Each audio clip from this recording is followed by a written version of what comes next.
Jeff Ogilvy survives Wingfoot. Now the moment Aaron Badley has waited for. Gary Webb is the 5-time Australian Open champion. Golf at its best by one of the best in golf, Peter Thompson. Stand in front of a crowd like this today and win the PGA Championship is pretty special. He's done it at last. Greg Norman.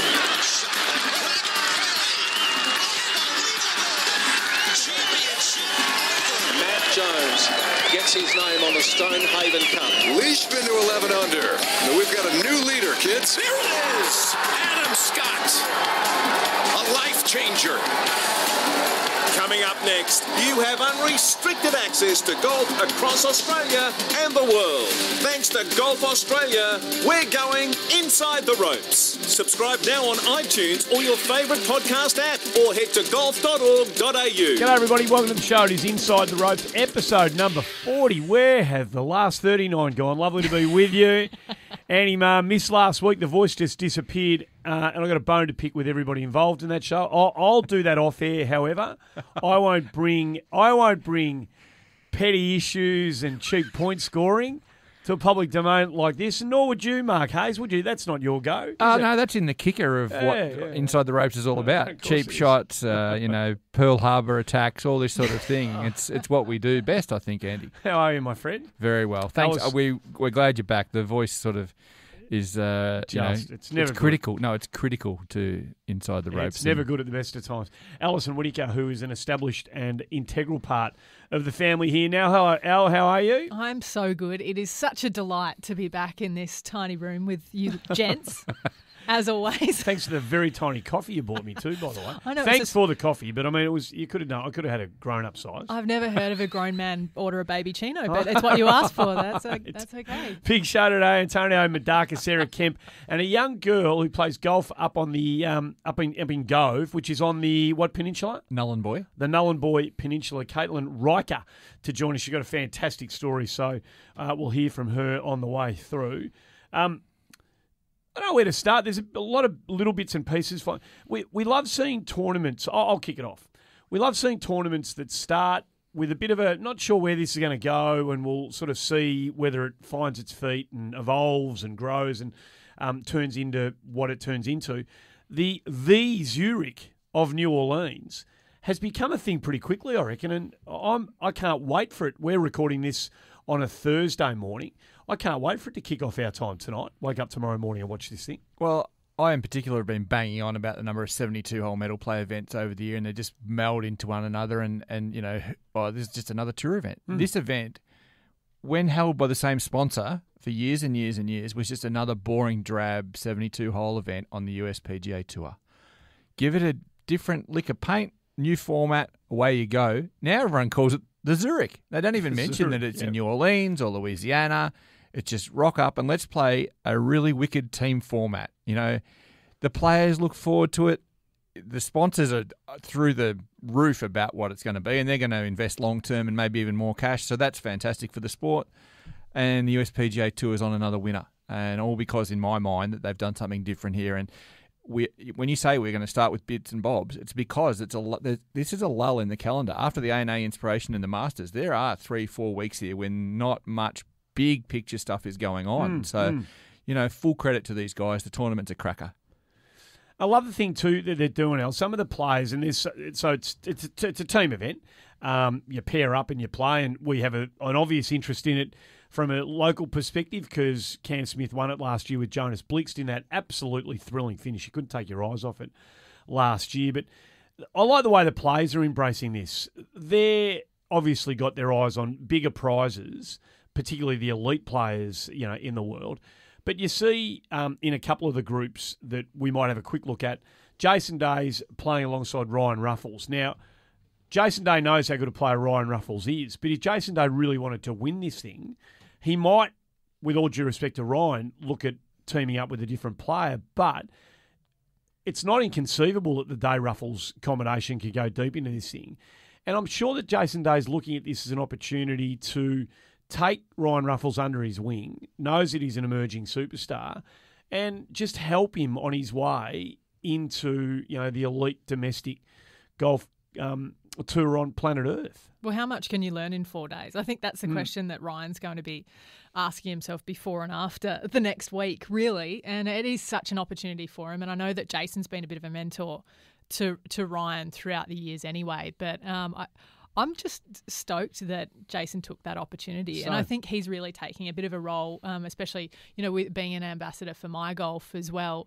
I think he's got his own kids now. He's starting to kind of see the big picture, and he's never been a selfish bloke. He's always been lovely, but I think he's just starting to put that into action now, which is great to see. And I learned this week, Andy, that Ryan had actually been training in the American winter in Arizona, I believe, with Jason Day, or somewhere in the southwestern United States. Anyhow, that actually it extended not just to Louisiana, but across a few months, and he's taken Ryan under his wing here on a more generous basis.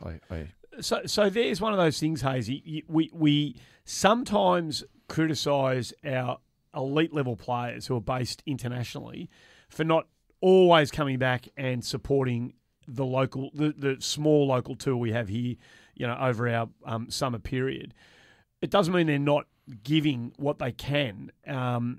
Or what they choose to give. When they can, they feel that they can still do something to help develop the game here. And while it might not be everything to everyone, this is Jason Day doing his bit for Australian golf, because he knows what Ryan Ruffles can be. He knows how proud Ryan Ruffles can make the Australian golf community if Ruffles can turn the talent that he's got into, meaningful results. Yeah, no one in this room is going to sit here and say Jason Day is doing all he can for Australian golf. That would be foolish, and it would fall on deaf ears. I know our listenership wouldn't agree with that in the slightest. But I will say he still identifies strongly as being Australian, and I think that's 3/4 of the battle. And to see them pair up, those two, Ruff and JD, that could be awesome. If they get on a roll, that's just going to be phenomenal. I think the format's going to help as well, given that it's a 4-ball. I think the whole way through, isn't it? No, they play foursomes and 4-ball. They play foursomes and 4-ball. And having that team aspect just changes everything in golf. I can't tell you how much it changes your mind frame in tournament play to have someone else there. Like, obviously, when you hit a bad shot in foursomes, you want to apologise. But, you usually have the discussion on the first tee. No one's saying sorry? Yep, no one's saying sorry. Okay, right. I know you didn't want to hit in the trees, and you get past it. But that in itself and not having to apologise to someone like Jason Day for hitting him in the junk, which is probably going to happen every now and then. But, hopefully it doesn't. But just that whole navigation of the teamwork under high pressure, especially on that kind of stage, is going to be priceless. I'll be barracking hard. Not that it's pair against pair, but they are drawn to play, alongside another couple. The defending champions, half of the team Australian, is playing Patrick Cantlay and Patrick Reed.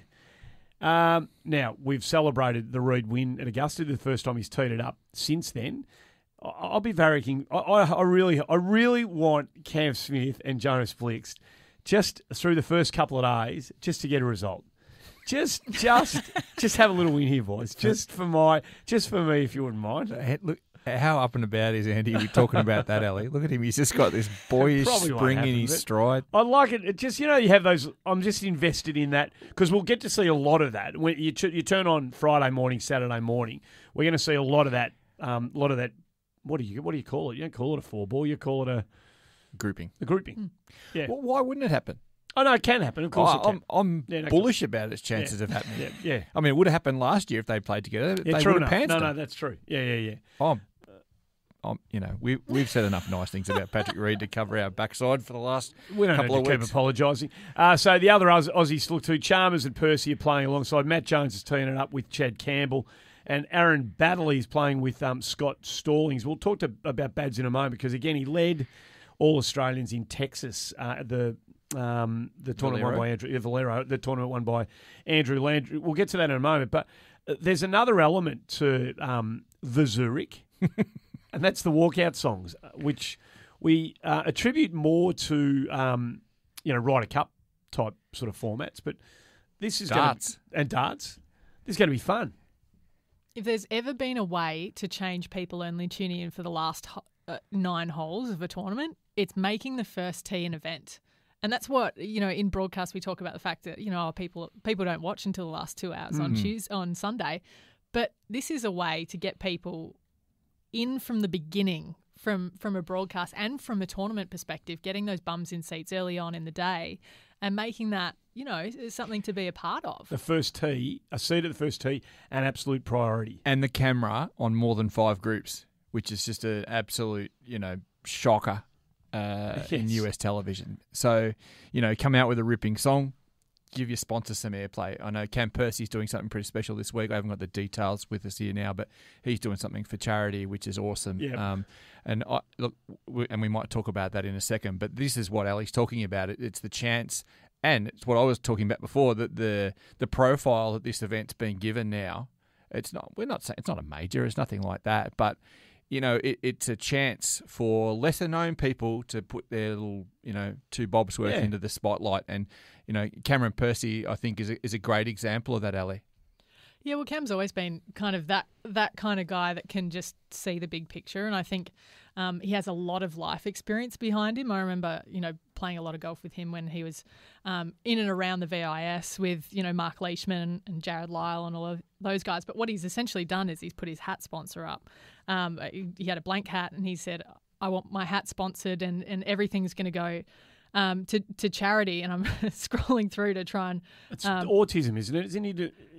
I think he's doing something with autism. Yeah, and it's the Maximum Chances charity. So maximunchances.org. And essentially, it is kids with autism. But, I mean, just the way he went about it. I love that he actually almost put it up for bid. Yeah. So people he threw it out on the Twitter sphere, and then as soon as someone put their hand up, he said, that's great. What else is there? And just slowly crept his way up and essentially, he's going to be raising a lot of money for charity, which is pretty cool. That Maximum Chances, that's for Greg Chalmers, young fellas, exactly, Max. yeah. So, that's another...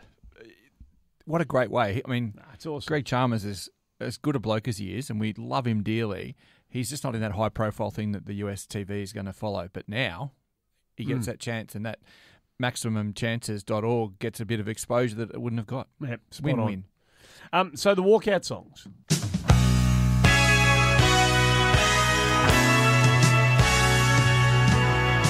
Ebony and ivory live together. We don't generally spin the tunes on Inside the Ropes, but priceless. Who's coming out with that? Who's walking out? Are you going to say it? Or who's walking out to Ebony and Ivory? This is all you. I was reading through these overnight, and I genuinely thought that it was almost borderline how funny it was, but it is Harold Varner III. Perfect. And Robert, is it Garrigus? Garrigus, yeah. Gold. So that's great. That's their walkout song. Brilliant. And there are a couple of absolute ringers in there as well. A couple have taken your eye, I think, Hazy. Yeah, definitely. And you mentioned the word gold a second ago, Andy. The one that definitely caught my eye was Justin Rose and Henrik Stenson, who fought out that epic battle at the Rio Olympics for the gold medal. They're walking out to gold by Spandau Ballet. Now, Ali hadn't heard this song before, so you did a rendition of it for her. And I still haven't heard it. Can you? Such a pity I think for the listening audience, you need to just reprise a bit of that for us. Can you just give us your best Spandau Ballet, please? Always believe in yourself. You've got the power to know you're indestructible. Always believe it. You are gold. Now, in my experience of radio, Ellie, when you ask somebody to sing, they generally say, nah, no way am I going to do that around a live mic. Clearly, Hazy rates himself enormously. No. You must, because no one sings that quickly without putting up a fuss. I've got no shame, that's all. There's a big difference. He had one hand on the microphone and the other on his headphones like a true recording artist. Absolutely. Straight out of Spandau Ballet. So that's going to be fun, and we'll watch that with a great deal of interest, and hopefully the Australians will be there right in the mix. Joey is our producer. He's looked like he's frantically trying to find gold, but we don't need it, Joey. Have you got it? You haven't got it, have you? Well, he has. Maybe. Hang on. I think you might have it. This is probably the version that more other people have become a bit familiar with. It takes a bit of a build-up. Thank you for coming home. Sorry Sweet lyrics, aren't they? I left them here. Is that Spandau Ballet or is that me? Of course it is. Anyway, that's the start of it. We don't need. Maybe just let the rest. Let that go underneath us, Just Joey, fade to until we get to black, the. Until we get to. Yeah, that's a good song. Fade to Black's a great song. Here we go. And we built. No, we're not. No, it's not ready yet. S- I'm disappointed. The only thing that's disappointed me is there's a couple of End of Sandmans and there's a couple of Thunderstrucks, and people had the chance to go out on a limb here. And here you go, Joey. Crank this up, mate.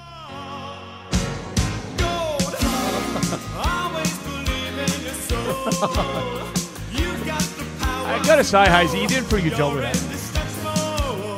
Always believing. He's going all right. okay. I don't want to. It's the last time I'll say that. I thought he was going to bust a harmony. Well, I just think that it's something. When do we talk about this stuff? I mean, No, we know it's great. I agree. Tick tick tick for the Zurich. Here. So last week, we'll get to the women's stuff on the other side of the break after we talk to one of our special guests, Al. But we mentioned Landry wins his first PGA Tour victory. He breaks, a lot of time on the PGA Tour with his first win. Did it pretty comfortably in the end. From a local perspective, every now and again we just mention Aaron Baddeley in passing, and again tie 16, so he's got another top 20. I won't be surprised when he wins next. He'll win again soon. Baddeley, he just stays. He makes enough cuts. He still shoots low enough, often enough to put himself in the frame. He never really got into a winning position in Texas, but again, another top 20. You keep doing that often enough, and a win is going to bob up. And he has this habit of doing it. Once every couple of years, Baddeley will win. And he's clearly in good enough nick to do it again. Yeah, and we all know, and it's the one thing that not a lot of Australian players take around the world. I mean, he's messed around with his swing, and we could sit here and talk about that and criticise it all we want. He's got the magical putter. And if he heats up, he can still do anything. And his world ranking jumped up again. It's back towards 125 or 130 or something like that this week. And he does not lay down. He's sort of off the radar. I'll make an effort to get him on in the next few weeks if he's got some time for us. He's like that. He's a good bloke. So I'm imagining it won't be too big a drama. But fascinating for someone who we haven't spoken about as being a force. Yeah, on the US Tour for years and for a years. long time, yep. And he just continues to pound away and get the job done. And he's always a bit of a footnote when we talk about the Australians in America. Oh, yeah, and Baddeley made the cut again, finished tied 34th, picked up another healthy check. He's always a bit of an add-on to the conversations we're having about the impact that Australians are making, particularly in America, particularly men, obviously. But he's a survivor, this guy, at the top level, and that's not easy to do. It's very easy. You see a lot of players out on the web.com and, PGA qualifying schools who have won multiple times on the PGA Tour, and they get lost. They lose their card and they find it struggle to get back to the big dance. And this bloke's just doing it year in, year out. We praise, we'll just talk about the guys here in particular. We praise guys who have won once on the US PGA Tour. Craig Parry, Peter Lonard. There's a handful of them. Bads has won 4. Yeah. I mean, it's just, by any measure, normal measure, it's a storied career. Yeah. I think we had high hopes in 99-2000 when he won the 2 back-to-back Aussie Opens, one as an amateur, one as a pro. That, oh, my God, this guy's going to be a rock star. Yep. He's not a rock star, but, gee, he's put together a career to be proud of. Absolutely he has. Over in Europe, the trophy Hassan Alexander Levy wins. From a domestic perspective, Ryan Fox tied 9. He is a great contributor, even though he's got a slightly different flag than ours and lives just a couple of hours away. We'll keep an eye on the Kiwis, and particularly ones that are such regular contributors to the Australian Tour. Ryan had a top T9 there. Of most interest to me, with all due respect to him, was Marcus Fraser, who's a bit of a mate of mine, plays out of the same golf club. Is spending some time with a family over in Switzerland. They've moved over there. Sweden, of course it is. To spend the kids are at the right age to enjoy a bit of the experience that the old man has from a professional perspective. Went through a bit of a rough trot a couple of months back. Was missing a lot of cuts, and it was unusual for Fraser, who's generally so in the mix all the time. Getting through to the weekend, banking checks. Well, he's made 5 cuts in a row now. He's changed golf club supplier recently. He's gone to the Mizuno irons about 6 months ago, I'm going to suggest, there or thereabouts. So, Ali, there's that time, more than me and Hazy.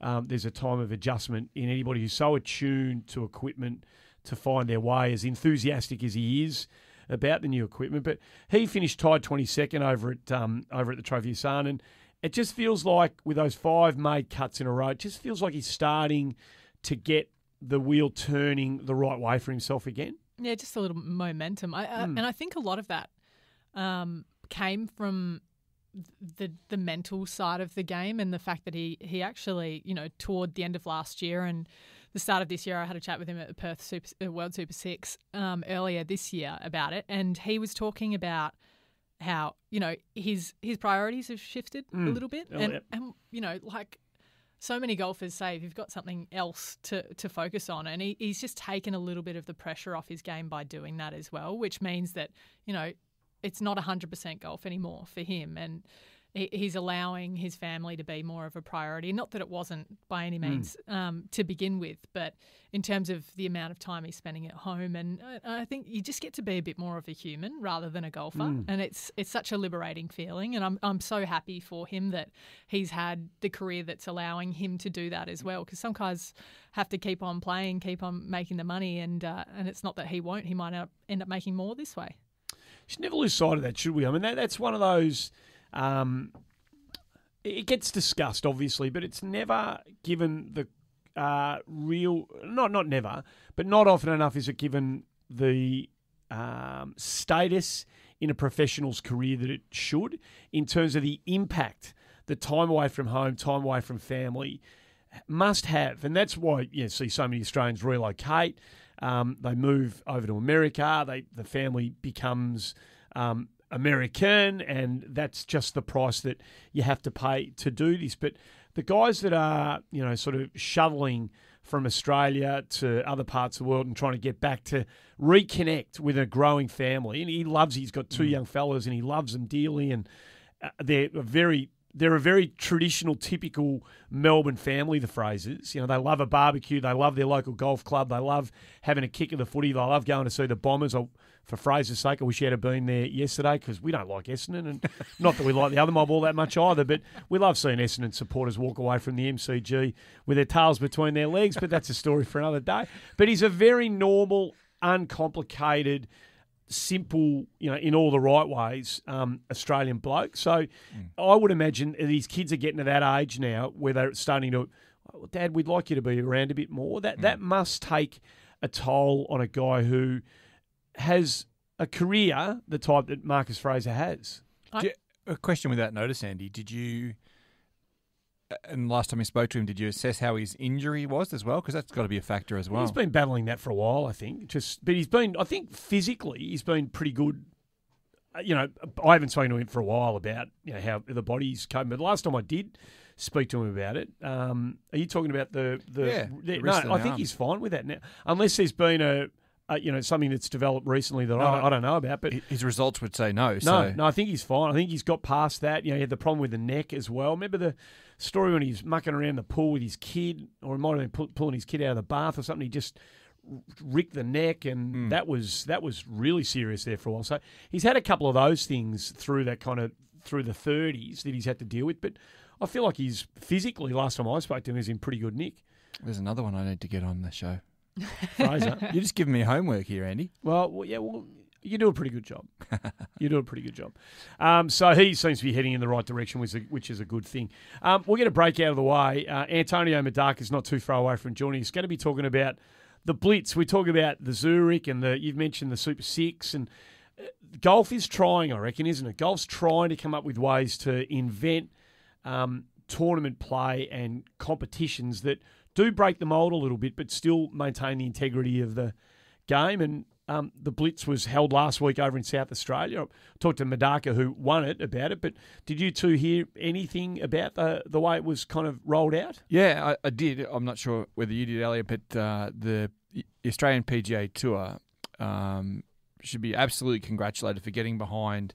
It's a private guy who set it up in train, but it went so well at Glenelg that I understand that there are bigger things afoot for it. Whether it eventuates into a proper, in inverted commas, tour event, I'm not sure. But how it was received by the people in Adelaide and also by the pros who are always looking for new ways to get involved and obviously a chance to make a dollar. But it was the first of many, shall we say, I believe. I think it's going to be something that gets a chance in every state in Australia at some stage in the future. Good. Okay, we're going to break out of the way here on Inside the Ropes. Come back, talk to the winner of the Blitz, his first win as a pro, Antonio Murdaca, after this. Hi, this is Sherelle McMahon. Swing Fit is the fun, healthy, social way for women to get started in golf. You'll learn the basics of the golf swing and how to putt over a 6-week program and get your whole body moving through yoga and Pilates-style exercises. You don't need any golf knowledge or equipment. Simply turn up in comfy clothing and get started. You'll be surrounded by like-minded people and receive constant support. So get outdoors, meet new friends and learn a sport that you can play for the rest of your life. To find a program near you, visit swingfit.com.au. G'day Australia, it's Matt Kaminsky, Executive Director for the President's Cup 2019. For all the latest golf news, please turn in Inside the Ropes. Welcome back to the show.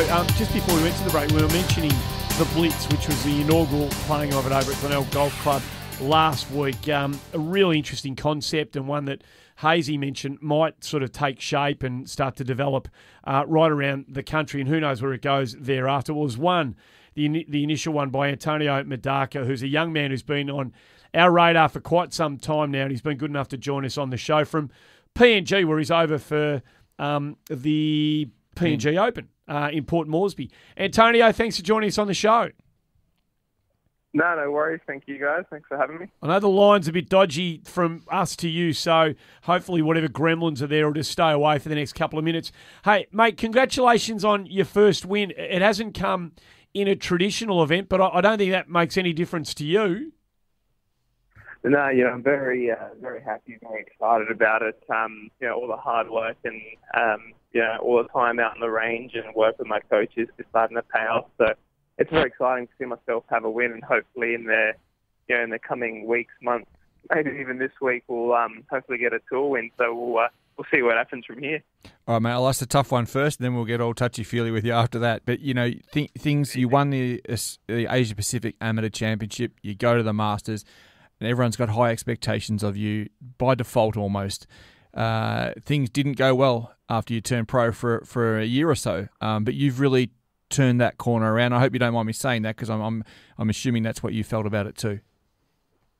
Yeah, it was quite tough when I turned pro. I didn't really make any cuts. I had one event where I had a top pro over at the WA Open, and other than that, to be honest, it wasn't the best.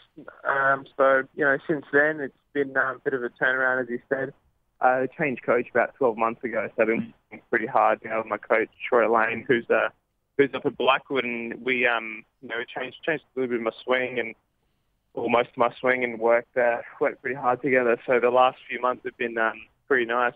From Q school where I come 6th there, and secured my card for the year, and came 10th over in Toowoomba, 5th over in New Zealand, and now with the win of the Blitz, it's pretty exciting for me.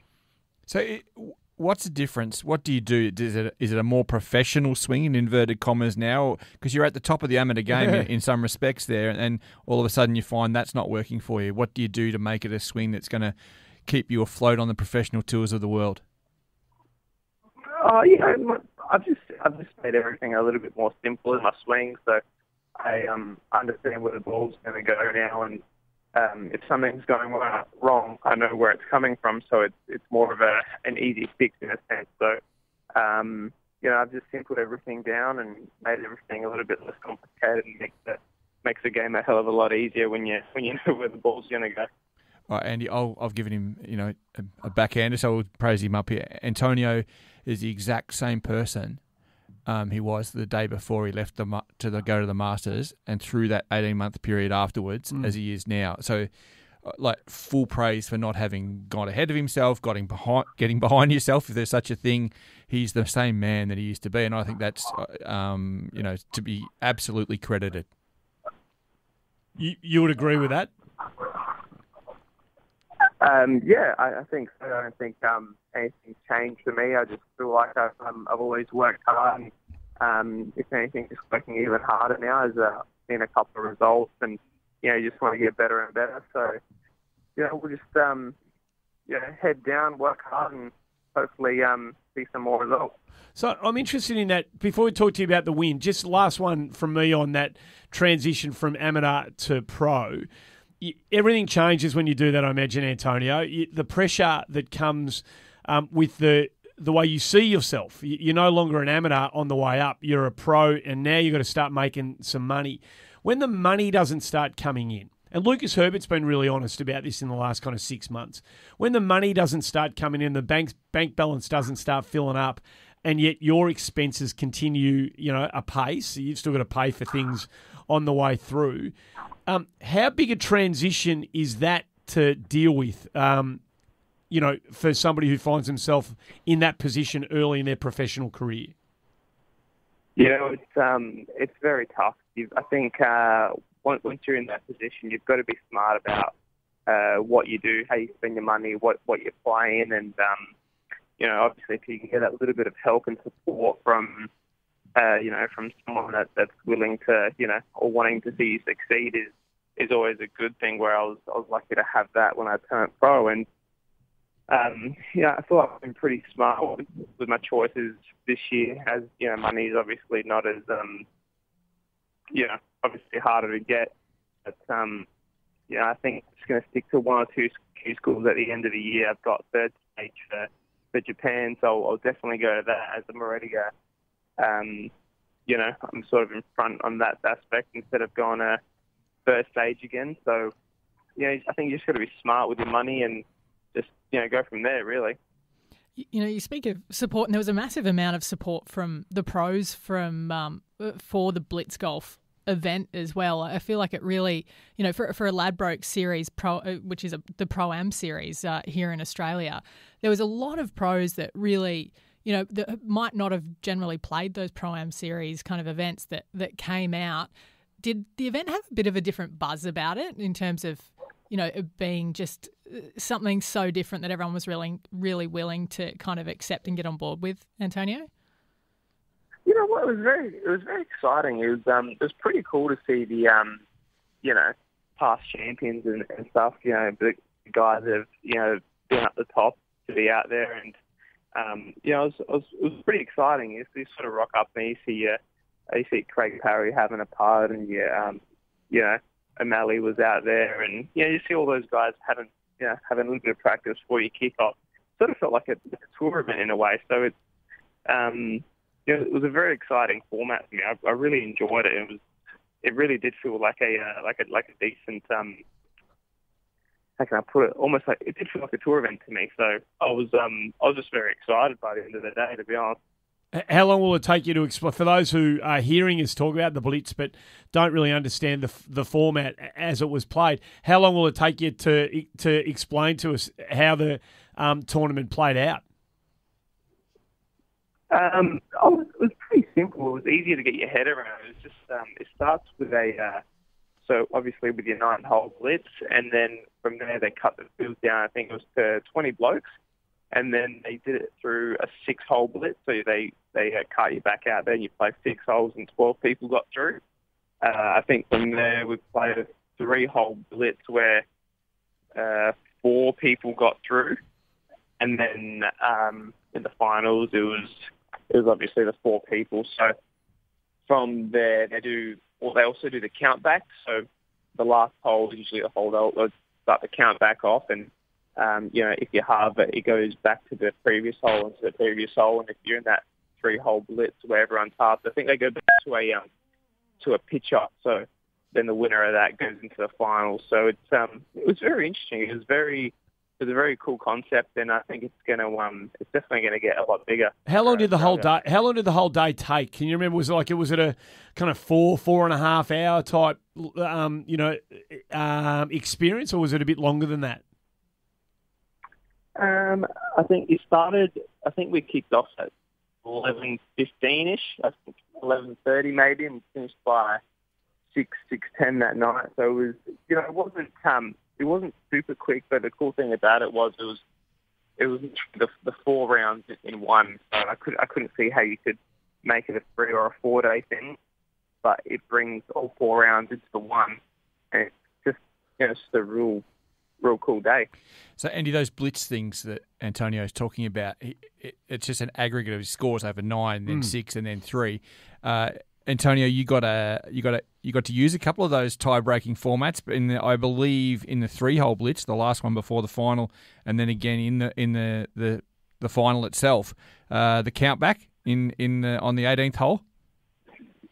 Yeah, so I was pretty lucky. Actually, I parred 16, bogeys 17, birdies 18, and ended up winning on the countback as one of the other guys had 3 straight pars. So that countback hole, which was the 18th, was my birdie hole.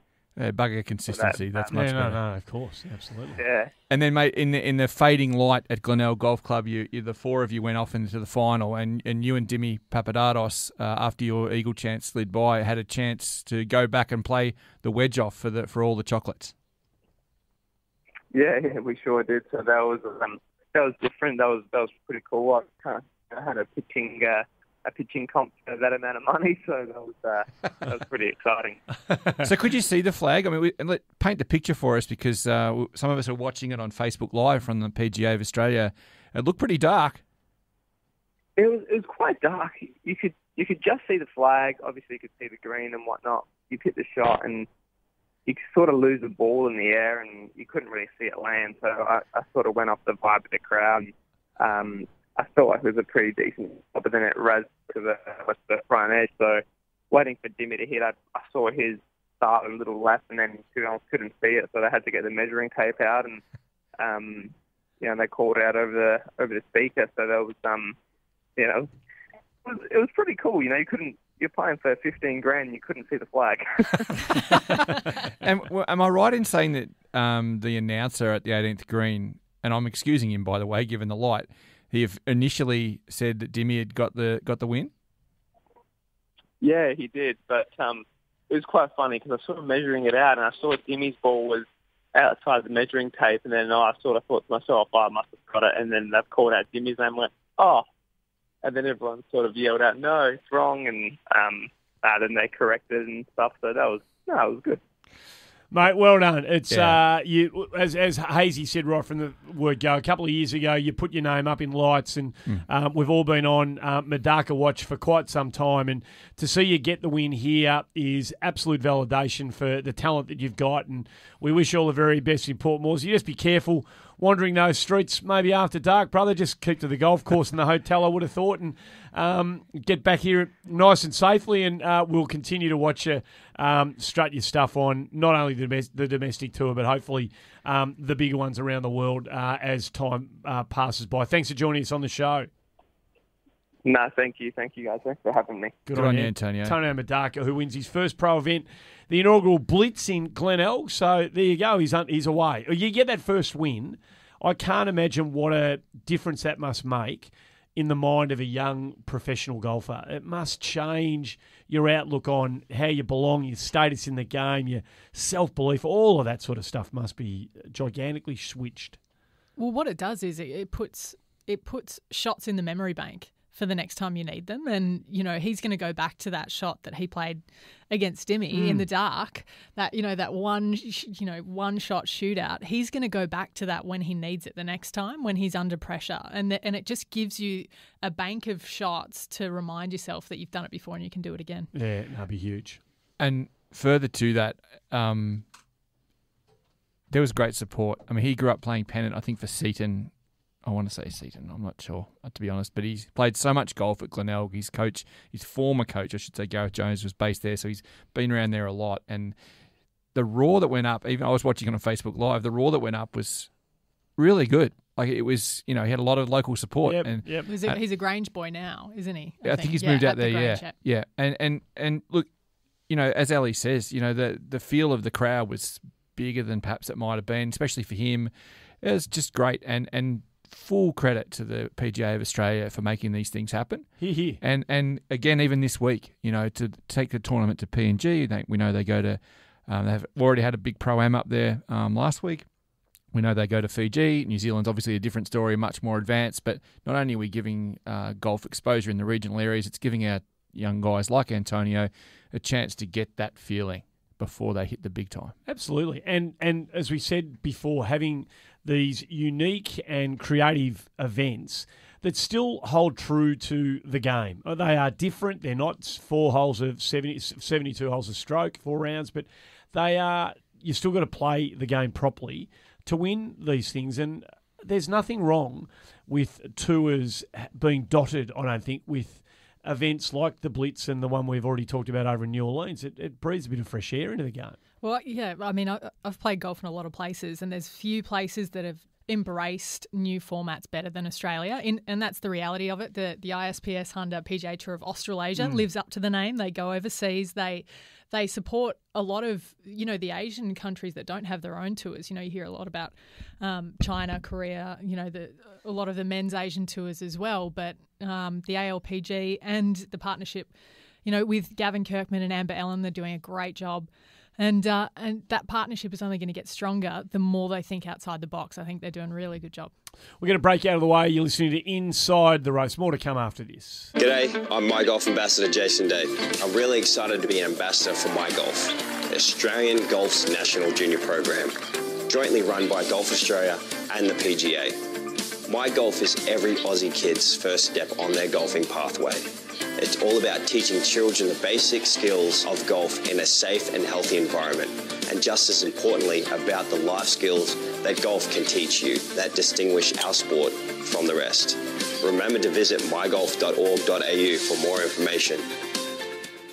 G'day, it's Nick O'Hearn here. Whenever I get the chance, I catch up with Inside the Ropes to follow up on all the latest golf, and I urge you to all do the same. It's a great show. Time to talk the women's game. We'll get to what happened over in the States in a moment, but let's focus on Europe, U2, because it was a whole lot closer to home for our perspective, where the interest levels lay, particularly with somebody, Ali, you've known for a very, very long time, Sarah Kemp, who was right there when the whips were cracking on the weekend in Morocco. She was, and realistically, I think that's the most charging I think I've seen Kempy play. She's kind of one of those players that's got up to the top level for the majority of her career, really. We haven't heard much about her because she's kind of always been the consistent top tenner. Yeah. With a couple of chances, obviously a couple of runner-up finishes, but great to see her in the mix over in Morocco at the Lala Merriam Cup. Bloody hard golf course, too. With a couple of very testing holes coming home, which we'll talk to Sarah about, no doubt, as she joins us on Inside the Ropes after a weekend where it was so close to yielding her first win on the European Tour. Sarah Kemp joins us on the show. Sarah, thanks for your time. No worries. Thanks for having me. Have you stopped kicking? Was there a bit of, great to have, when you sort of did your own self-analysis of what you've been through, was there a bit of, great to be in the mix and I played really well, added in with a bit of kicking yourself on the way through? Was there a bit of both as you kind of reviewed this one? Yeah, definitely. I came pretty close. I didn't, I was proud of myself because I played really solid the whole week and I didn't lose it. Even though I had I obviously equal leader going into the final round, but I made one mistake. I hit a bad drive on the 11th, and then I recovered pretty well. I just parred the rest of the way home, and I didn't really know how I stand until obviously I saw the leaderboard on an 18, and then the 2-hole playoff. That was, I guess, I missed about a 6-footer on the second playoff off the birdie, so that was disappointing. I can't really complain about what I did throughout the whole week. It was really solid. I played pretty good, travelled all that way. So other than the 6-footer missing on that hole, that was slightly disappointing. But yeah, just like to get a second place and be in a playoff and just play the way I did, I was pretty happy with it in the end.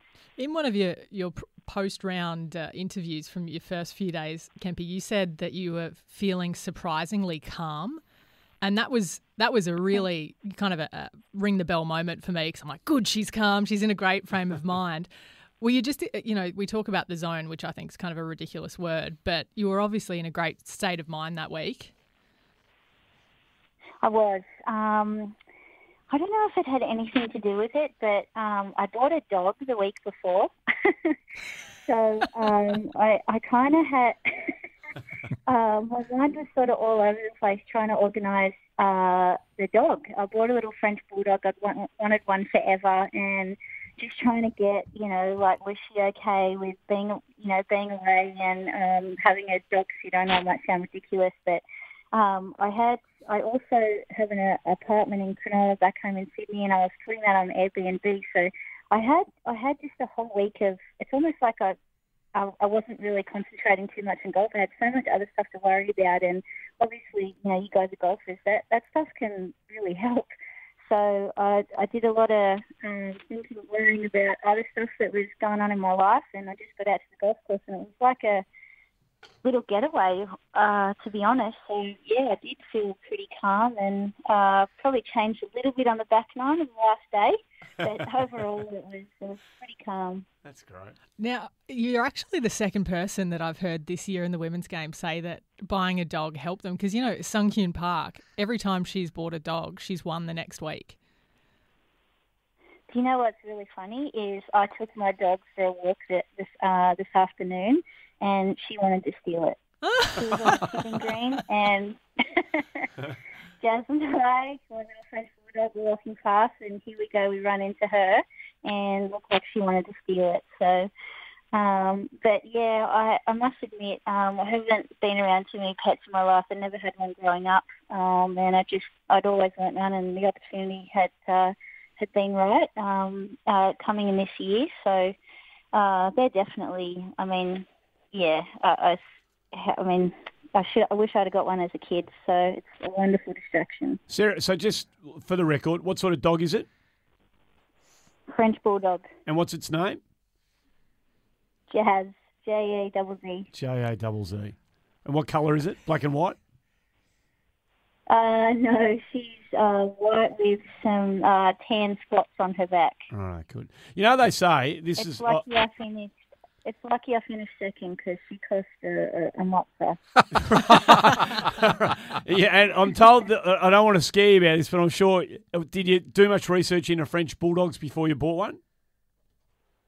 Yeah, I'm well aware of how much they snore. Right, good. But yes. I do know that there are things that can be done to Yes. which I most definitely will probably be doing. They can. French bulldog owners, we got a few around us, Sarah, and I got a dirty old Groodle who takes very low maintenance except for brushing his hair. But all the French bulldog owners are always bitching and moaning about how expensive these dogs are when you have to go to, not only to buy them, but when you got to go to the vet. Oh, they got a respiratory thing. Oh, the bloody knees. It's got hip issues. Don't let him run around too much. It'll cost me another $1,500 to get another hip replacement. That's all they do is complain about how expensive these dogs are. They do seem overpriced, absolutely. But I promise you, I have wanted one for the last at least 10 years. Like, they sort of seem like they've, come into fashion. I don't know for how long now, but when I wanted one 10 years ago, they were not this much money. They weren't this popular. And like all of a sudden, the last, 4 or 5 years, everyone's like, yeah, let's put the price up to French bulldogs for stupid amounts and make them a fashion statement or some crap. But no, I'm not a part of that. I've wanted one forever, I promise. Hey, listening, and I won't be complaining too much. No. They're obviously super dogs and people love them. Listening to you describe kind of what that week that you had leading in with Ali, there's an old saying that goes around, and it's this, Hazy, that if you want something done, get a busy person to do it. And clearly people who have got a lot on their plate have got a lot on the plate because they get things done. And I wonder whether that might be a good thing going forward, that you might take that on board, that it just takes a little bit of pressure and time off the way that golf can become so consuming for so many people who play it at your level. Yeah, it's a fine line because I've been, through that whole process where, there's something you really, really want. Like, for instance, for me, the start of the year, like I had a pretty solid start of the year, but with my status on the LPGA, I really wanted to play well in the Australian Open. That was going to get me some extra status out in the States. And, you go through that, like, trying too hard, thinking too much. I did the same preparation as, the weeks before where I had played well, but I just wanted it that little bit extra. And, sure enough, it doesn't really pan out that way. You know, I didn't play that well as the following weeks, and then I go into the 2 weeks after that and play really good golf. And yeah, here you go. I go to Morocco. I've got worries about a new dog and putting a place on Airbnb. I'm not even thinking about golf, and I have one of the best weeks for my golfing career. So it's hard to do. I'm not. You know what? I probably need to talk to someone about it because. Like for instance, coming up, I've got some US Open qualifying here in Orlando, and I really want to qualify for the US Open. I'm interested to, I really need to work out the process that I want to take into this. But should I just not really want it? It's that fine line. How do you go about it? But I would obviously lean more towards, you kind of got to let it come. It's hard to do, but. Not worry too much about it and trust yourself, back yourself, and, just go out and not think too much. Well, one more flippant one along the same lines is maybe we should get you to be assistant coach of the New South Wales State of Origin team and give you something to really worry about for the next couple of months and take your mind off things. That's true. Goodness me, they've cost me thousands in the past. You guys don't even know about the extent of the bets as well between Kari Webb and Sarah Kemp. No. It is magnificent. And they've all been pretty much documented, haven't they, Sarah? Unfortunately, yeah. The last couple, we didn't even have a bet last year. Like, I didn't even bother because I knew I'd probably lose. And the one, I think it was the year before, was quite demoralising. Pretty sure it's on her Instagram. I don't really want to talk about it, but you're obviously going to ask me. And it would be the one where I had to ride a hobby horse with a... Did I wear a jersey? I can't remember. Oh, I don't know. But I just remember that I tried to forget it, riding a hobby horse outside in a public place. I can't remember. I don't want to talk about it. So you've just mentioned that... I'd beware too, because those old blokes from Queensland, they don't seem to be going anywhere. But anyway, we won't get too lost in the whole State of Origin thing. So you mentioned the US Open. That's clearly on your radar. You're back home now after Morocco. What's directly in front of you, Sarah? So I'm in Orlando at the moment, and I have US Open qualifying here, not this Friday, but the following Friday. So just preparing for that, and hopefully make the US Open. That'd be great. But just before that, coming home to play in a new program the ALPG was picked up in New Caledonia, which I think is the week before the US Open. That, and then hopefully US Open. Probably going to play, not with my status in the States, it's going to be kind of last minute stuff, whether I'm going to get into some or not.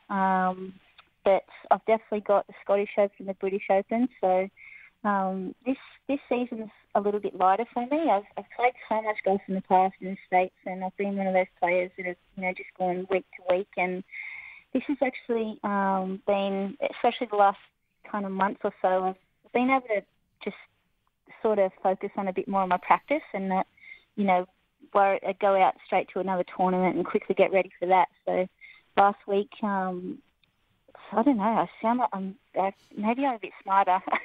The course last week was really prepared well for the course.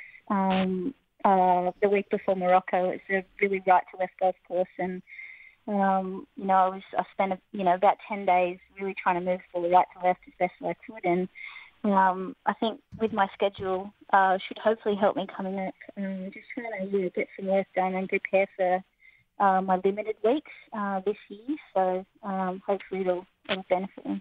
It does sound like a new mature Sarah Kemp coming out here, which is a bit scary to me, Sarah. But anyway, that aside, like it wasn't your best year last year through the LPGA Tour, but you mentioned the ALPG there, and I know you're passionate about it.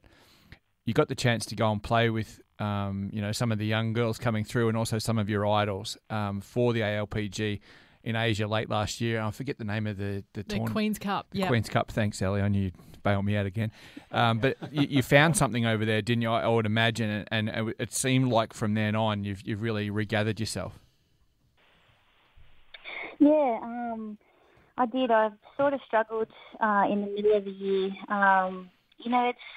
Again, I didn't play horrible golf. It was just, that kind of, not holding any putts, making these soft up and downs, but it was never far away. So I never sort of lost the plot, if that makes sense. When I missed 10 cuts in a row, but I never, even towards that end, that like 8th and 9th cut, I think, if I had been striking the ball really badly and, like just playing holder golf, I think I've, maybe would have been in a different place. But I always felt so close, and I just tried to stick with that. And I had a couple of good finishes in the LET events just before the Queens, and then I guess it kind of just came together that week. I love Japan, and Webby played for the first time, and just happened to be in form, and I think I won 2 out of the 3 matches, which I'd never done before, and it definitely kicked on. Probably helped with a good start to this season. Now, I don't know if you guys have actually seen Kempy hit a ball, but she hits it like it's on a string. Like, I've never seen anyone. I still remember watching you play. I think we played together at Royal Sydney in an Aussie Open a couple of moons ago. And I remember thinking... I think you're a bit biased now. But I've genuinely... it's part and parcel of my own golf that I never really hit it straight. But she hits it like it is genuinely just running on a pole. So we're all super excited to see you've jumped up 34 spots in the world rankings, as well as a count of last weekend. And now I believe you're number 2 on the order of merit for the Ladies European Tour, which might open up a few more doors for you. Is that right? I think it will. I'm not sure of the actual details, but I've got a feeling, if you finish in the top 5 on the money list at the end of the season, it might get you into the US Open.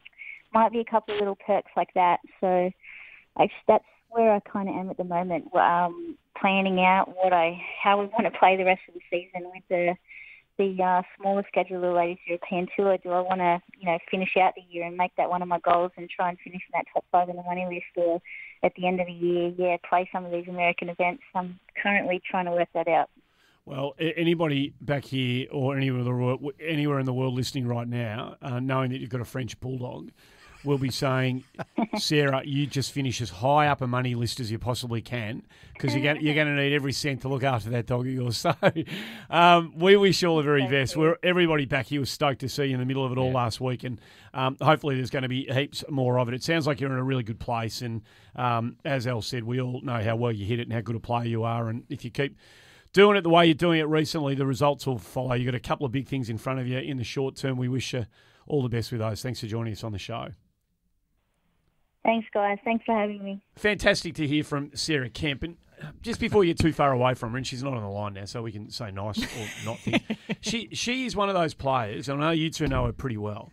You know her very well, Al. She's one of those players you just want good things to happen to and for all the right reasons. I've never heard, obviously in commentary and that kind of thing, you're meant to be as unbiased as possible, but you could actually hear, Richard Kaufman, who's a guy that I work with a lot, and Mickey Walker, who were the commentators last week for the highlights. You could almost hear it in their voice that they were barracking for her.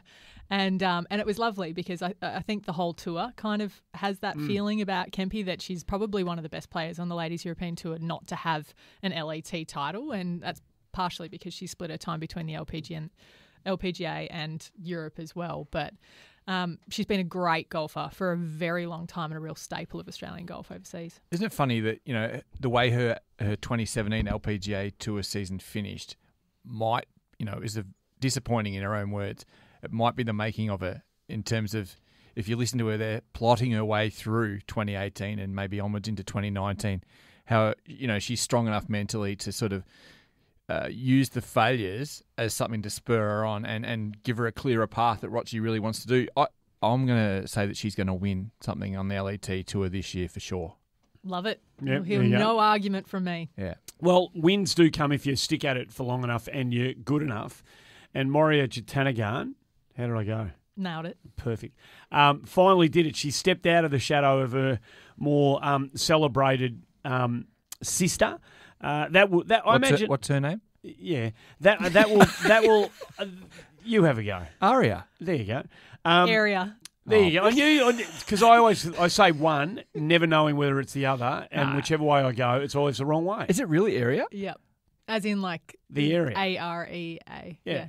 Wow. So there you go. You thought I'd get it wrong. You were super confident that I was going to bugger that up. You were $1.10 to bugger it up, but I've been calling Aria for 5 years. Area. Oh, sorry, Aria. I know you're area. I know you're a big listener of Inside That's the why Ropes. she's never come on the show. But that'll be, I imagine, Moria. I imagine her win will be likewise celebrated amongst her fellow players. She seems to play with the right spirit, just about every time she tees it up. She's lovely. Moria, both of them are, to be honest with you. I think the nicest thing when you were watching those last final moments, and they're all over social media, and it is actually worth a bit of a look if you need some inspiration. But while Mo, as she's known on tour, was putting, Aria was in the crowd. And as soon as she held that last putt, Aria broke down crying. She was so happy. Her mum was there as well. And then, just being there, she's, I think, about a year and a half older, Moria, than Aria. And she's won, and she has to go and console her sister because she was just bawling her eyes out. Right. But, we're so lucky at the moment in women's golf to have these kind of storylines. And ironically, it's not the first time that we brought up the fact that two sisters have actually won on tour before. It was Annika and Charlotta Sorensen around about 15 years ago. I think it was in 2001 off the top of my head. But Nellie Corder and Jess Corder nearly did it at the start of the year. And I pulled that stat out in February about someone else on tour. And I just think that that's such an incredible theme for them to have at the moment. And it's going from strength to strength on women's golf. Do you reckon this will open the floodgates for Mo? Yes. She's in the world top 20 as it is, and she hadn't won. Without a win, yeah. So it's an amazing thing to become so prominent without a win. We see, Minjee Lee's had a handful of them already, and she's in the same sort of rankings boat, and it shows you how consistent that Mo has been. Well, she was in the category. I always have this category of people that can win on tour in the back of my head. She was in the category that her first win might be a major. And there's a few players like that. I mean, Georgia Hall for me, an English girl, is another player in that category. And there's probably about 5, Nellie Corder, Angel Yin, all capable of doing so. But Moria was at the top of that list. So the fact that she won an event that wasn't a major to start with, I think kind of gives you an indication of the expectations put on a golf swing like that. I actually think it's going to help Air as well. That's her new nickname. Air Jatanagarn. Oh. I actually think it's going to help her too. You guys are so close. I keep forgetting how close you are. Speaking of close and continuing to be close, just before we get to a break, there's another story in the women's game I want to get to on the other side of the break and catch up with a fascinating young lady who plays the golf up in the Northern Territory. But Minjee Lee just keeps sticking her nose in the frame, doesn't she? I mean, as much positivity as there is to be taken out of that, and it's good for the bank balance, and that's what you do as a pro. You want to keep making money, and she's making good money, but she's at that point now where she wants to win, and I wonder whether she just needs to deal with the kind of inevitable and growing frustration of these strings of top 20, top 10, top 5 finishes that she's been putting together without getting into a winning position. There will be a frustration in and of itself that comes with that, I imagine. There will be. Sorry, Ali, I'll perhaps should let you go. It just goes back to the tennis thing that we spoke of a couple of weeks ago, Andy, to me, that especially on the women's, both sides now, there's so many, as Ali just pointed out, they were names who haven't won majors, and then you throw in all the ones who have, and it's been a bit of a revolving door on the women's side as well as the men's. Every time you come to a key tournament when they really want to win, there's 25 people you can't put a line through. It's quite a remarkable era in professional golf. I mean, do we want a Jack Nicklaus? Do we want a Lorena Ochoa? Of course we do. But, the joy of watching the battle unfold on a Sunday afternoon is immense. And Minjee's a certainty to win one of these if she keeps putting a name in the frame. She's got to deal with the frustrations, but, she's too good a player not to. And I think, Ali, you might correct me if you think I'm an idiot, but she's got the potential to shoot low at the drop of a hat. Oh, completely. And I think that's what will eventually get her over the line. Yeah, well, with Minjee, she's a supremely good and consistent ball striker, and if she has a good putting week, she wins. That's straight from the mouth of her coach, Richie Smith. Spoke to him about it last year. And she's doing all of the right things. She's actually looking at the parts of her game so closely that aren't going well, that are areas that she can really make gains in. And I remember talking to him, and they were specifically looking at between 100 and 120 metres, specifically. Like that yardage was yardage that she kept having pop up in her golf game. So they look at that and then they go, okay, that's an area that we're going to start honing in on. And it's not often that you hear, people go down to the range and they hit 6 irons, they hit drivers. She was just belting, pitching wedges for a while because it was a real scoring area. So they're really doing all of the right things in terms of fine-tuning, and it is only a matter of time. I'll be really surprised if she doesn't win this year.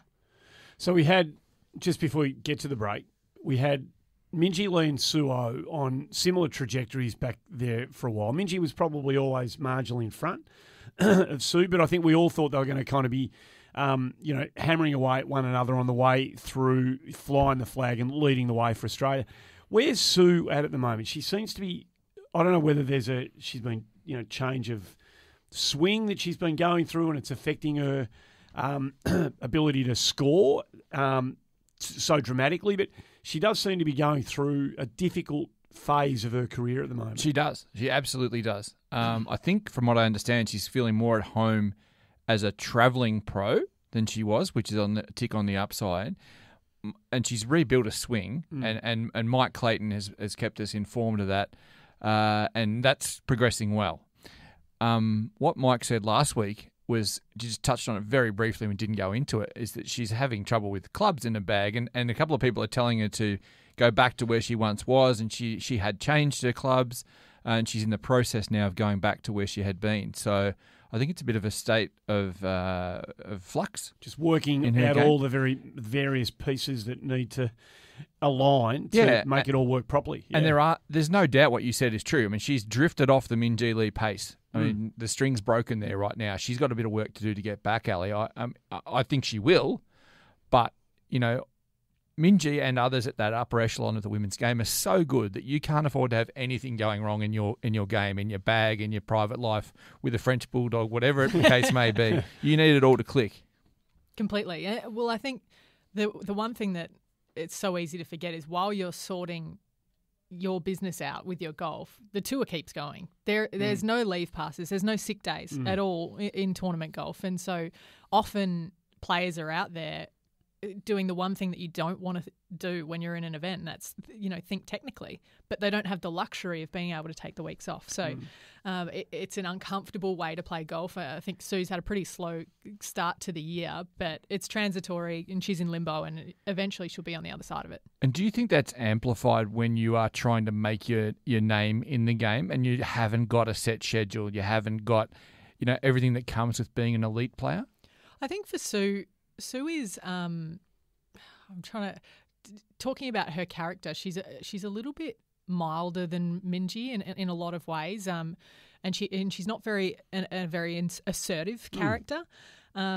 She knows how to play golf. She knows how to win, definitely on an amateur level. But in terms of, whether or not she's someone that's going to get in a new environment and really take control of it for herself, that's something that I think. Sue's not one of those players that necessarily has that. Not to say that that's detrimental, because there's plenty of players that don't have that, that are still very successful. But I think going over to Texas to try and create a little bit of a home there will help in terms of getting an apartment over there and just having a place that's her own and her own space to go back to, because it's super hard for Aussies that are travelling back and forward, and she's doing that less now, and that's going to be a positive thing for her in the future, I think.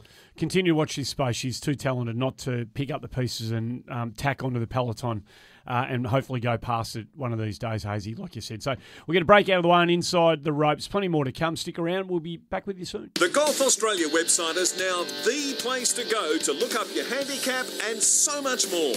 Whether you're out and about on your phone or in the office trying to avoid work, just go to golf.org.au and punch your golf link number into the box at the top of the homepage. Who knows? Maybe that last round was just good enough to put you in single figures. While you're on the site, check out the daily golf results at your club, view our course index for up-to-date ratings, read the latest golf news from home and abroad, listen to Australian golf podcasts and interviews, and watch video tournament highlights or tips to improve your game. It's everything a golf tragic could want. Visit golf.org.au today, the home of Australian golf. G'day, this is David Graham, and you are Inside the Ropes. Welcome back to the show. About to be joined by Katelyn Rika. It's a terrific.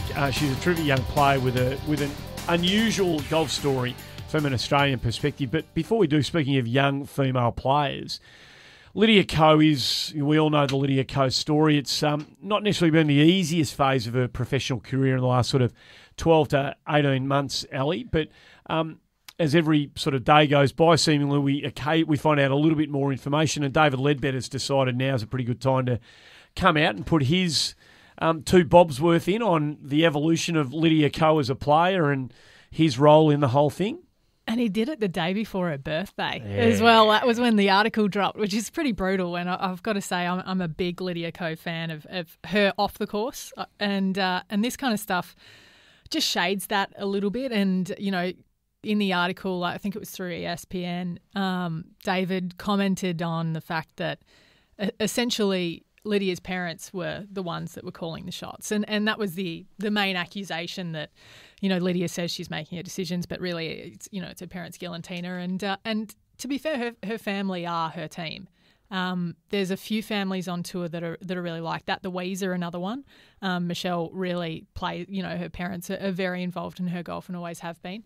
And that's not a criticism. It's just, they've had the luxury of having family. Gosh, wouldn't we all love to have some family out on tour with us? It's a lonely life. But, I feel like David's got a pretty short memory in terms of the fact that 5 years prior to these statements, he was, being introduced to Lydia's game when Guy Wilson had been her coach for the first, say, 11 years of her life. And, it's so hard for someone like Lydia, who is honestly, she's one of the most lovely, genuine people you'll ever come across. And that is just straight from the bottom of my heart. She is a beautiful human. For her not to see someone criticising her parents as them criticising her, because she's so young still. She just turned 21, yesterday our time. It's hard to believe that, isn't it? But for her, they're not separated. If someone criticises her family and her team, because she's still so young, I don't think she has the independence of mind yet purely because of her age. She's incredibly mature for her age, but she's still in the age where she's attached to her family. And so, I think she's probably battling with that. And I just, she got rid of Twitter because she was copping so much flack for changing coaches and caddies, and she's just kind of had enough of it. So he was going to the whole, she's burnt out. She was showing symptoms of, exhaustion and fatigue, and these are all the telltale signs that the game's got on top of her and it's too much and she's burning out.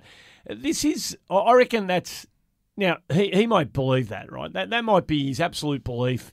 And, in our game, Hazy, as reporters and storytellers, when somebody wants to tell their side of the story, we're open to hear it. And when you're the one on the end of the revelations, you get, I've got something here, Yeah.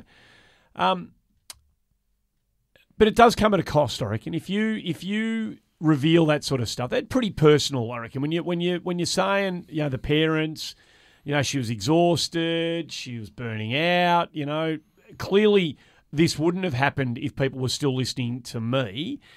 There's an element, even if it's unsaid, that's between the lines. I reckon you can read that into it, that if people took my advice, then this wouldn't have been happening, which he didn't say, and that's not on the record as part of the conversation and the report, but you can take it as read, I reckon, that he would think that I would have managed her and looked after her better than other people around her have been.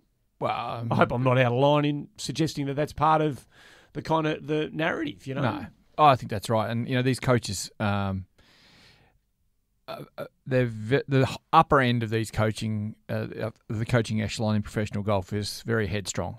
I think that's probably safe to say. And, if you were coaching Ali and she ditched you, well, that's just... it would be very understandable. But that would just be the way it goes, because you're Andy Maher, you're not Hank Haney, you're not David Ledbetter or anything like that. These guys are dialer quotes too. Let's not forget that. And they're big names. That's a problem that Lydia's unfortunately left herself with. Guy, that you mentioned before, he could have said any number of things over the last 5 or 6 years, and he hasn't. He's just stayed in the background, hasn't said anything when he could easily have dumped the bucket on anyone. And I think that's to his eternal credit. And, you know, I feel for Lydia. I think she's such a beautiful person. She doesn't deserve to cop grief. Okay, so she's the phenom that she's been, still only 21, still wants to, you know, get to 30 and give the game away. She'll have played enough, you know, pro-level golf, and she'll look to live the rest of her life thereafter. We're about to be joined by another young lady who's at the very, very early stages of her golfing journey.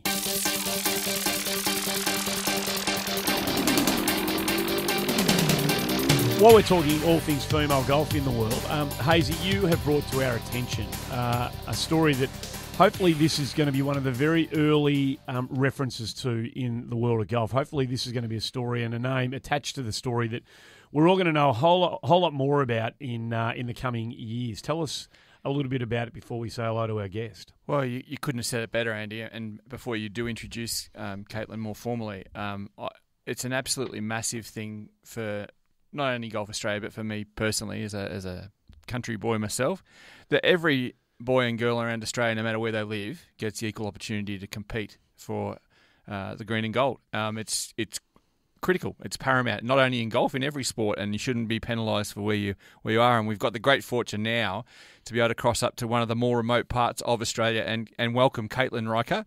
Katelyn, you're coming to us from Gove, Northern Territory now. I'm not sure if everyone knows that, but smack bang in the middle of Arnhem Land. Welcome aboard. Yeah, thank you.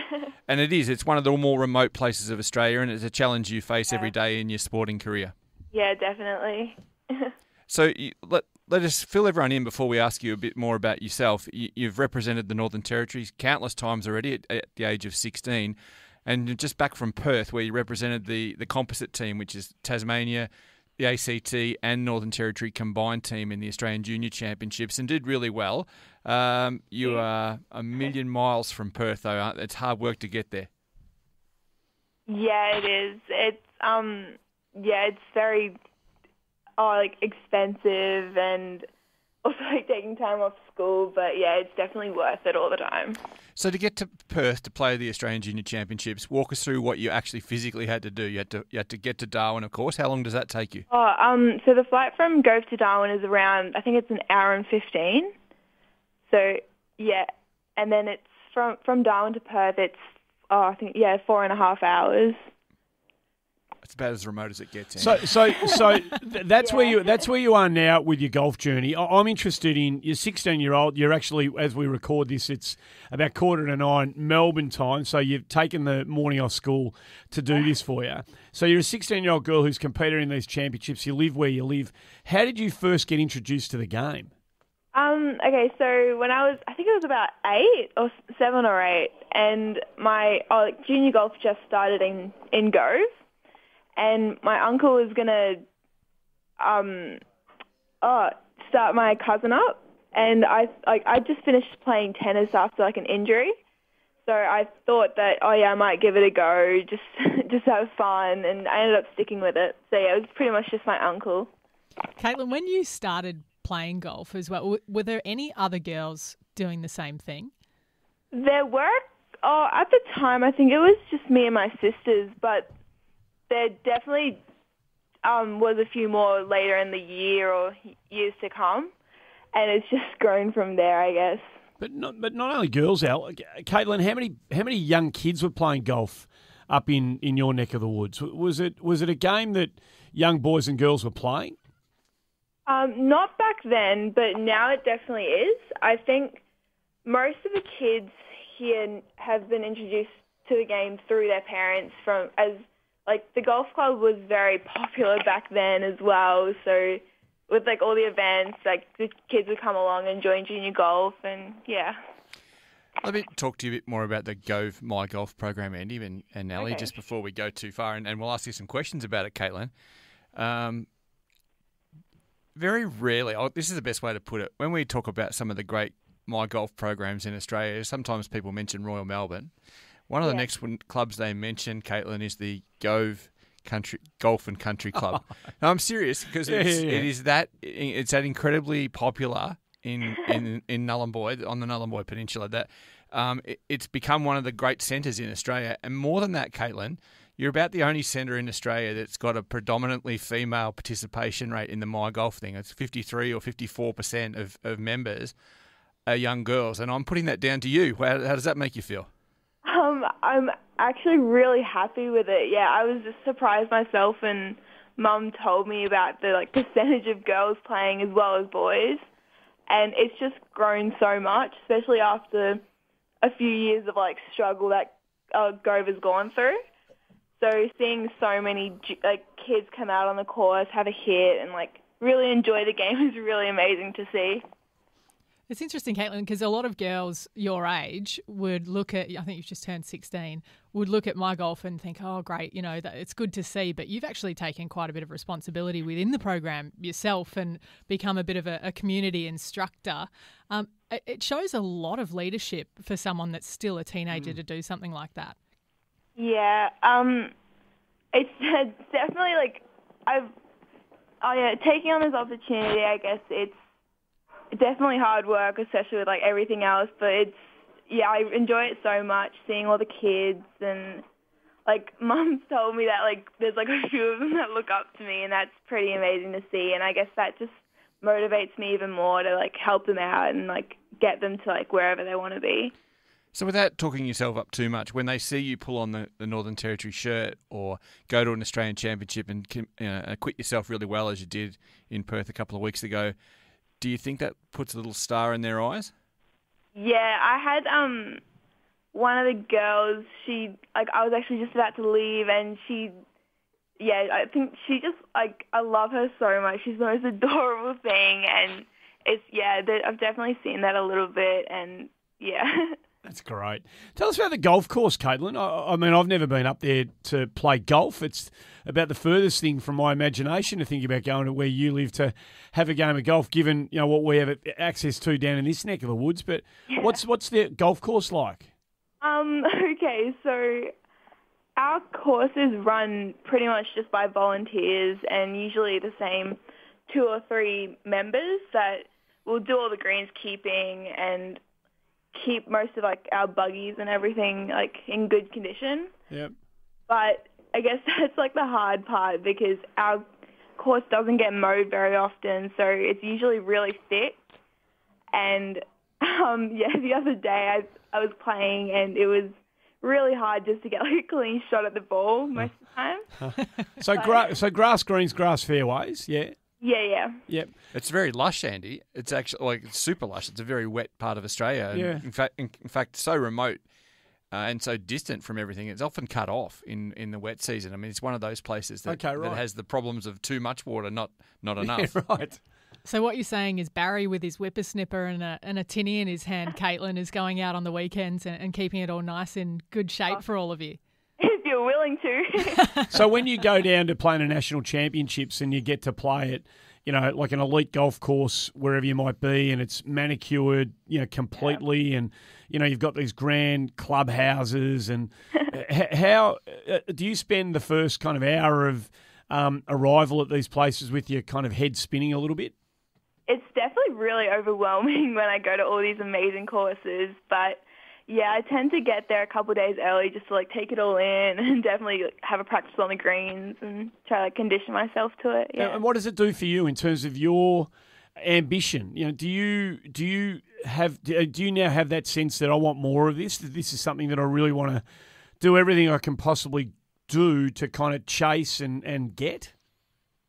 Yeah, definitely. It just seeing these courses definitely motivates me more to push myself and to experience more of it, because it's just amazing. And I've barely seen any throughout the world. There's really amazing courses, and I haven't seen the half of it yet. And I'm so excited to get to know them. So back on the course, your course specifically, you go to Royal Perth to play the Australian girls in different the different formats there, and always an immaculately prepared course, Royal Perth. The greens are running probably, 11.5, 12, something like that. They would have been for the championship. What are the Gove greens running at, do you reckon? I think Mum was saying that it's under 10, I think. Under 10? And yeah. I reckon more under 5. I think when I go to these courses, everyone's like, oh yeah, Katelyn, Gove looking, and I'm like, well, our greens are pretty much either your tee boxes or your fairways. Right. So, and our fairways are basically like normal courses rough. But yeah. Well, Katelyn, when you come to Melbourne, I don't know whether you the three of us in here would be absolutely delighted to take you out to the various clubs that we're members at or have access to, Katelyn. So we're going to make that pledge to you. When you bring the sticks down to this neck of the woods and you're looking for a game of golf, make sure you hit Hazy up, and we'll take you out for a game at our places, and we can expose you to even more golf courses in this great part of the world. That would be amazing. Thank you so much. And Ali aside, you'll see some amazing swings too. Before we let you go, Katelyn, you have obviously there's a lot of issues you confront being so remote. One of the things is your coach is from Cairns. Yeah, he is. Yeah. Tell us about him. What's his name, and how often do you see him? His name's Graham Bolton, and I probably see him around 4 times a year. And actually, yeah, next week I'm going over to Cairns for the Cairns Open just to get some extra competition play, and I'll be able to see him over there. So, yeah, that'll be good because I missed my chance to see him this term because of our cyclone that was supposed to come. But, yeah, I very rarely see him, but we always keep in touch, and I always tell him, like, how I'm going, and he'll help me all the time, which is great. That cyclone that was supposed to come they're not words that we usually hear down here in Melbourne, Katelyn. Yeah. I have to say though, reading your story and what you're already putting back into the game was pretty inspiring stuff. And I know that financially, it's been, kind of a bit of a battle in terms of trying to get access to what you need to improve your game. So I'm going to pitch in $100 towards your golf and send up a bit of a care package of some golf balls and shirts and stuff like that to the My Golf Clinic up in Gove, because you know what, you said on your website that you hope to inspire the next generation. Well, you've inspired the last generation as well. So congratulations. I'm getting a bit teary, actually. Yeah, that's great, El. Good on you. It's a great thing to do. Seriously, something that's super cool. And I implore all professional golfers as well to look back on where they've come from as you're looking forward for the next generation. That's a great Thank you so much. What's on at school today, Katelyn? Actually, I've got a few subjects, and then after school I actually fly to Darwin for Battle of the Bands. Battle of the Bands? Sorry, what? Yeah. As a spectator or a musician? Musician, yeah. Well, hello. What's your specialty? What do you play? Well, in this band I'm playing guitar, but I also play a bit of bass and piano, and I also do the songwriting. Hang on, you're 16 years old. Yeah. You've done more in your first 16 years that Hazy and I have done collectively in our entire lives. Which amounts to about 45 years. Katelyn, that's outstanding. All the very best. I'm glad Hazy told us about your story, and I'm glad that we've been able to share it on Inside the Ropes. There's many and varied stories in this great game, and yours is one of the really special ones in Australia. We wish you absolutely all the very best. I'm sure that spending 10 minutes with you this morning, no matter where the game takes you, you're going to travel alongside it with a smile on your face by the sounds of things. So we'll enjoy the Katelyn Rika story. Thanks for joining us on the show. Thank you so much for having me. Good on you. What a delightful young lady she is, and apologies for Rika. Of course, it is Rika. That's the story automatically. And I understand why you get a little bit emotional there, El, because you've probably seen a whole lot of. She's a young girl, obviously, and it's never been as easy for girls to find their way, through sporting ranks that it has been for boys in Australia traditionally. Thankfully, that's changing now. But when you've got somebody coming from as far back as somebody who lives in that kind of community is, and they're doing it the right way by the sounds of it, it gets you right where you live, that sort of story, I reckon. Well, there weren't many girls playing golf when I started, and I was in Melbourne. So I can only imagine what that's like up in Gove, trying to create an epicentre, and she's doing just that. So it is genuinely inspiring stuff. Hazy, you as part of the info about Katelyn, you sent us a link to her YouTube page. Yeah. And if people have listened to the interview and they think she sounds like a cracking young kid, they should go and have a look at the YouTube page. Oh, it's fantastic. It's 5 or 6 minutes of, cut highlights of her career from a young girl, and she still is, obviously, but from a preteen right through to where she is now. It's quite motivational, actually, and also gives you a grasp on just the challenges she faces being that remote. And I keep saying that, but to me, as Ellie just said then, she's confronting issues that people, the vast majority of Australian junior golfers, wannabe golfers, don't necessarily have to compete against. And that YouTube video is awesome. It shows her for who she is, a smiling, energetic young lady who's dragging a lot of other kids along with her. And I couldn't be more full of her praise. And it's a lovely thing that you're doing, sending some gear up. It's a great thing to do. Clearly, there's a financial element to developing the career of somebody who lives in that neck of the woods. And the people closest to Katelyn are trying to generate some funds through a GoFundMe type setup. If you're interested in the Katelyn Rika story, asf.org.au/athletes/Katelyn/Rika. If you want to go there and make a contribution, you most certainly can. And I'm sure everybody involved in the Rika team will be only too happy with that. Yeah, she's just trying to get to more and more national rankings events. So that we spoke recently, glowingly of Becky Kay and of Grace Kim and others who are competing in the Kari Webb series and the good that that's doing them collectively. She wants to be able to just physically get to these tournaments so that she can improve. She's already holding her head well above water when she gets there. With a bit more exposure, I think she can do big things. Okay, before we wrap it up for another episode of Inside the Ropes, we do have to deal with the elephant in the room that we haven't wanted to speak about.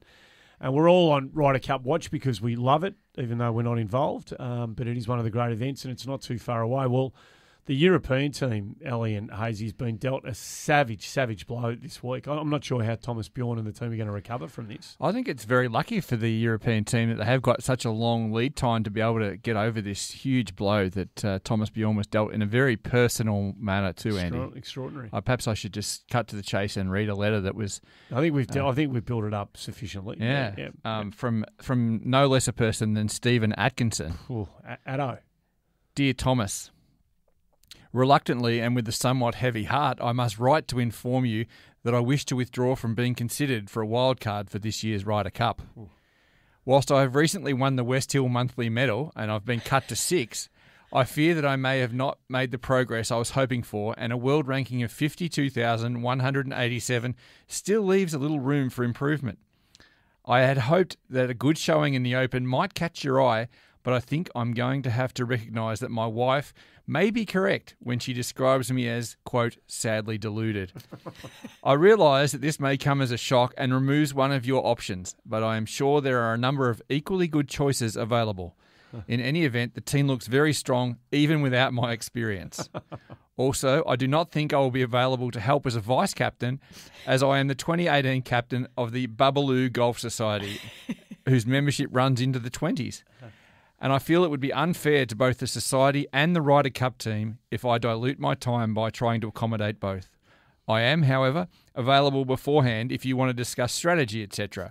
I'm particularly knowledgeable around Provençal rose wine and may be able to help re-wine food pairings, something that has been often overlooked, I feel, in previous matches.